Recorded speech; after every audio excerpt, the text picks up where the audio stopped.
You know, Druckenmiller this morning on Squawk talking about the Fed, asking why they're going through so much effort for 40 basis points of inflation. Your tweet this morning seems to take Powell's side, that he knows you can run an economy hot with low inflation, and he's going to take that chance again. Yes, right at the end, Stanley, whom I love Stan. I've known him for like 30 years. And that's not one of the, I'm not being my usual, he's a nice guy. I really like him, David. Understood. He's a good guy. Oh, so this is true. Most of the time when you say right, you this don't is mean not it. hyperbole, Right. Which is also you actually like that's pronounced wrong. Yes. Yeah, but Stan at the end, he said, Carl, something very significant. He said, look, when you really have this bubble, the person who's hurt is the person at the bottom of the rung. And what I think that Powell's trying to do is get us back to where we were in terms of unemployment. And then when we get there, he can tighten. I think that this morning, President Biden said that he's urging people to go to work who have unemployment benefits. I can tell you every day people come to our place and they say they want to work. And then when you offer them a job, they say no. They turn it down. But they get the benefits. David, it's what's going on. It's the benefits. Listen, you tell me you are on the front line there. But I want people to make more money because the fat cats have made too much money. But you're not necessarily willing to pay them $22 an hour. Well, then I can't open. Because you can't pass all of that along to your It's like customers. I can't pay DoorDash 30% because I'll lose too much money. I always lose money on anything we send out. Right.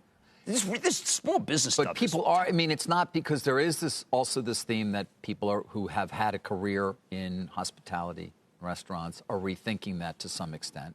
Absolutely. I mean, France, there have been some reports on how difficult it is in France, for example, to get workers, not because they're making more money at home, but because they are rethinking sort of the way that they've pursued their careers in the past. And obviously, it's a very important industry there as well. Chipotle's doing... But that's not going on. You're saying 50. people are just showing up and saying, that's not enough. I'd rather stay home. Yes, and then they get their unemployment benefits. Every day, meanwhile, we've had this conversation about inflation, and you've continued to back... I back Jay Powell because I don't want the worker... I disagree with Stan. Now, Stanley's done more to help the poor than anyone I've ever met, okay? And I hate to say the term the poor, but, you know, people less well off, okay? And he and I disagree about how to help the less well off. I think that Jay Powell's going about it right. I think he's willing to let it run hot. I think there's a lot of different... I mean, look at the semiconductor shortage. That's a real shortage that will be solved. Right, that's a short, and it's not necessarily part and parcel of the overall inflation. Right. Now we have the gasoline because of Colonial, okay? Yeah. I mean, I can keep we have the plastics because of Superstorm Uri. We have Tyson Food because a lot of that was because of COVID. I can go through, and it wouldn't matter. You can give me an explanation. Will lumber come down in price if Jay Powell says, you know what, I've had it? Remember, I've had it. It won't. No. Right. So what's the point? Can we let people make more money who haven't made a lot of money? And we take away some of the money that really rich people make.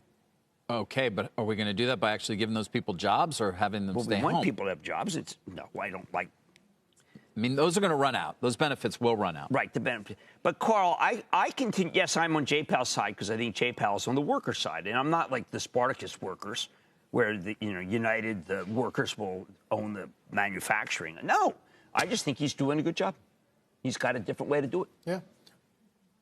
Well, we do have several states, guys, that are cutting back on the supplemental. I think Arkansas is now on the list, along with South Carolina, Alabama yesterday, Jim. And as you said, those benefits run out in September. And I guess you kind of have to imagine that those who are in fact remaining on the couch because of the supplemental have to be thinking ahead that this is going to run out. And sooner or later, I'm going to have to start getting busy. Well, I think they should. I mean, we're giving them $3 an hour more than they made, 18 months ago, and more benefits than a restaurant can give. I would lock this stuff in. I mean, I think this is a good trade for them. David, it's a good trade. I can't offer $22, which is the equivalent of the unemployment benefits. No, but you may want to get on board by June and start working again. That's my point. Yeah. And then you'll see wage prices come down. Right. The Colonial Pipeline will be fixed. They opened the Japanese plant that had the big fire. That's back. Right. Prices of semis are going to come down. I don't know what turns lumber around other than if we remove the tariff from Canada, and then lumber falls apart. Lumber goes down by 2/3 overnight. And then we'll be saying, wow, why did Jay Powell raise rates?